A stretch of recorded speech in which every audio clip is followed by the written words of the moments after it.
The framework for me doing social brand building and building businesses is what's the brand stand for? What's the business objective? The next thing we do is we create 40 to 50 consumer segmentations, not 3, right? 40 to 50 consumer segmentations. 18 to 22-year-old males living in Bangladesh that are into esports. 21 to 27-year-old females in Tokyo making $200,000 a year. 40 to 45-year-old moms in Malaysia who have an affinity towards high fashion. Real specific consumer cohorts with real teeth, okay?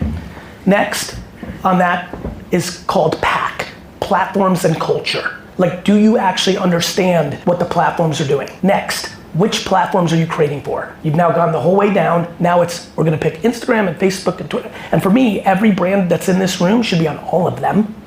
But this is back to allocation, where do their dollars go? So they can't, but they should, but they'd rather spend $8 million on a TV spot. So you lay out the platforms. Then you go to work. So now you created a framework. Now your creative and strategy team are ready to work. Now you start posting against the framework, right? You know what consumer you're going after. You know what you're trying to achieve in business. You know how the platforms work. So you know Facebook Reels is underpriced right now. You know that green screen headline creative is over-indexing on TikTok. You know. So you start making. Now the work really begins after you make. You have a person in your strategy team called a PCS, a post-creative strategist. Her and his job is to look at all the qualitative feedback. You have your analytics and media team look at the quant feedback. And you start making your machine smart, like a half-pregnant AI. The team gets smart through the work. You start looking at the proxies. When you've got a retail brand that sells in retail stores, you're running the media against holdout clusters to prove that you're actually driving incremental growth. If you have a DTC brand or an app, it's a piece of cake. You're just looking at the black and white data. When the creative goes viral or over-indexes its norm, it becomes the brief for more efficient and effective work.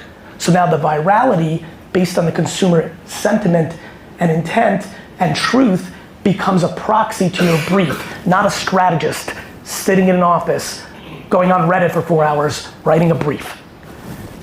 Then you do that forever and ever and ever. Your cohorts are an accordion.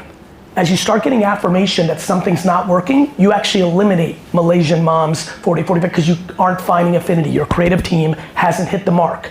On the flip side, while marketing to Indonesia gamers 13 to 15, you realize it's actually the female gamers 13 to 15 that are even more interested in the intent, and you create a new cohort to go there to double down on the truth of the consumer, not the audacity of the boardroom.